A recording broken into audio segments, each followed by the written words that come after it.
ആലപ്പുഴ വലിയ ചുടുകാട് സ്മാരകത്തിലെ അവകാശ തർക്കം മാനസികമായി ബുദ്ധിമുട്ടുണ്ടാക്കുകയാണെന്ന് VSന്റെ മകൻ V. അരുൺകുമാർ. ഇത്തരം അവകാശ തർക്കങ്ങൾ ഒഴിവാക്കാമായിരുന്നു.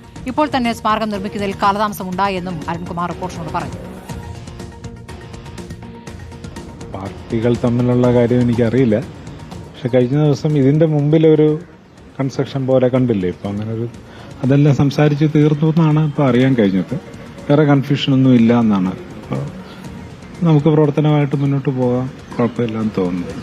എന്താണോ ഇങ്ങനെയൊക്കെയുള്ള ഒരു ഡിസ്കഷൻ വന്നതെന്ന് തന്നെ വളരെ വേദനാജനകമാണ്. ചർച്ചകളൊക്കെ ഒന്ന് മാനസിക ബുദ്ധിമുട്ടുണ്ടാക്കി വെച്ചോ? തീർച്ചയായിട്ടും. കാരണം നമ്മള് കഴിഞ്ഞ കുറേ നാളായി ആഗ്രഹിക്കുന്നതാണ്. അപ്പൊ 21 ആയി. ഇതിനൊക്കെ എത്രയോ നാൾ മുമ്പേ തന്നെ പൂർത്തീകരിക്കേണ്ട ഒരു സ്മൃതി മണ്ഡപമാണ്. അപ്പൊ ഇനിയും അത് ആവശ്യമില്ലാത്ത ഓരോ കാര്യങ്ങളുടെ പേരിൽ ഡിലേ ആകാതെ ഇത്രയും വേഗം തീർന്ന് കാണണമെന്നുള്ളൊരു ആഗ്രഹമാണ് നമുക്കെല്ലാം ഉള്ളത്. VSന്റെ സ്മാരകത്തിന് മുന്നിൽ TV തോമസിനെ സ്മാരകം നിർമ്മിക്കണമെന്നതായിരുന്നു CPIയുടെ ആവശ്യം. മനീഷ് മഹിപാൽ വിവരങ്ങളുമായി. മനീഷ്, ഇപ്പോൾ വലിയ ചുടുകാട്ടിലെ ഒരു അവകാശ തർക്കമുണ്ടായത് വേദനയുണ്ടാക്കി എന്നാണ് VSന്റെ മകൻ V. അരുൺകുമാർ പറഞ്ഞിരിക്കുന്നത്. CPI ഇക്കാര്യത്തിൽ ഒരു കടുംപിടുത്തം എടുക്കുന്നുണ്ടോ? എന്താണ് CPI എടുത്തിരിക്കുന്ന നിലപാട്? സ്മൃതി, വലിയ ചുടുകാട് രക്തസാക്ഷി സ്മാരകത്തിൽ ഉണ്ടായിട്ടുള്ള പൊതുധാരണ, അതായത് അവിടെ നേരത്തെ നിലനിൽക്കുന്ന പൊതുധാരണയെ ചൊല്ലിയാണ് CPI ഇപ്പോഴിതാ ഇതിനൊരു ഉടക്ക് വെച്ചിരിക്കുന്നത്. അതായത് നേരത്തെ തന്നെ വ്യക്തികൾക്ക് വേണ്ടി, ഒരു നേതാക്കൾക്ക് വേണ്ടി വ്യക്തിപരമായ സ്മാരകം വലിയ ചുടുകാട്ടിൽ പണിതിട്ടില്ല.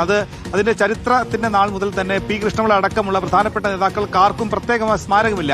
അത് ചൂണ്ടിക്കാണിച്ചുകൊണ്ടാണ് CPI അങ്ങനെ ഒരു വാദത്തെ, അതായത് നിലവിൽ VSന്റെ സ്മാരകത്തെ എതിർത്തത്. പക്ഷേ VSന്റെ സ്മാരകം ഉയരുകയാണെങ്കിൽ തൊട്ടടുത്ത് തന്നെ TV തോമസിന് സ്മാരകം വേണമെന്ന് പറഞ്ഞു. പക്ഷേ TV തോമസിന്റെ സ്മാരകം VSന്റെ സ്മാരകത്തിന് തൊട്ടു മുന്നിൽ പണിയാൻ വന്നതാണ് തർക്കത്തിനിടയായത്. പിന്നെ രണ്ട് പാർട്ടികൾ CPIയും കൂടെ സംസാരിച്ച് അത്രയും കാലം ധാരണയായിട്ടുണ്ട്. ഇപ്പോഴിതാ അവസാനത്തെ അനുനയ നീക്കത്തെ ഭാഗമായി VSന്റെ സ്മാരകത്തിന്റെ രൂപകൽപ്പനയിൽ, അതായത് അതിന്റെ രൂപരേഖയിൽ മാറ്റം വരുത്തിയിട്ടുണ്ട്. VSന്റെ സ്മാരകം നിർമ്മിക്കുമ്പോൾ അതിന്റെ ചുവർ ഭിത്തി മൂലം P. കൃഷ്ണപിള്ള അടക്കമുള്ളവരുടെ കല്ലറകൾ കാണാതെ പോകും, അത് മറഞ്ഞു പോകും എന്നതിന്റെ അടിസ്ഥാനത്തിൽ അതിന്റെ ചുവർ ഭിത്തി ഒഴിവാക്കിയിട്ടുണ്ട്. എന്താണെങ്കിൽ അവസാന നിമിഷം ഇത്തരത്തിലുള്ള ചർച്ചകൾ വന്നത് തനിക്ക് മാനസികമായി ബുദ്ധിമുട്ടുണ്ടാക്കിയിട്ട് വരുന്ന 21-നാണ് VSന്റെ ആദ്യ ചരമവാർഷികം. അന്ന് പ്രതിപക്ഷ നേതാവ് പിണറായി വിജയനാണ് അത് ഉദ്ഘാടനം ചെയ്യുക. ഇനി ദിവസങ്ങൾ മാത്രമാണുള്ളത്. പക്ഷേ നിർമ്മാണം തന്നെ തുടങ്ങിയിട്ട് ദിവസങ്ങൾ മാത്രമേ ഉള്ളൂ. 21-ന് തന്നെ പൂർത്തിയാക്കേണ്ടതുണ്ട്. അതിനു മുൻപെയാണ് ഇന്നലെ ഇത്തരത്തിലൊരു കല്ലുകടി ഈ വിഷയത്തിലുണ്ടായതും CPI ഇന്നലെ അവിടെ എത്തി TV തോമസിന്റെ സ്മാരകം നിർമ്മിക്കുന്ന നടപടിക്രമങ്ങൾ ആരംഭിച്ചത്. പിന്നീട് തർക്കത്തിനൊടുവിൽ TV തോമസിന്റെ സ്മാരകം നിർമ്മിക്കുന്നത് കുറച്ചങ്ങോട്ട് 50 സെന്റിൽ തന്നെ അത് വടക്കേ ഭാഗത്തേക്ക് മാറ്റി നിർമ്മിക്കാൻ തീരുമാനിച്ചിട്ടുണ്ട്. 2027 മാർച്ച് 26-നാണ് അടുത്ത TV തോമസിന്റെ 50ാമത് ചരമവാർഷികം. അതിനു മുൻപ് തന്നെ TV തോമസിന്റെ സ്മാരകം നിർമ്മാണം പൂർത്തിയാക്കാനാണ് നിലവിൽ തീരുമാനിച്ചിട്ടുള്ളത്.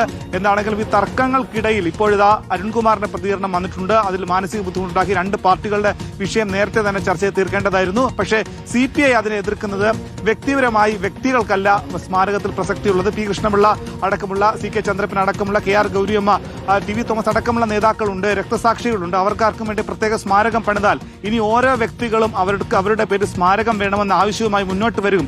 അതാണ് CPI ഇതിനെ എതിർക്കാനുള്ള പ്രധാനപ്പെട്ട കാരണം. സ്മൃതി, ശരി, വിചിത്രമായ പ്രതികരണമാണ് CPIയുടെ ഭാഗത്തുനിന്നുണ്ടായിരിക്കുന്നത്. മനീഷ് മഹിപാലാണ് വിവരങ്ങൾ നൽകിയത്.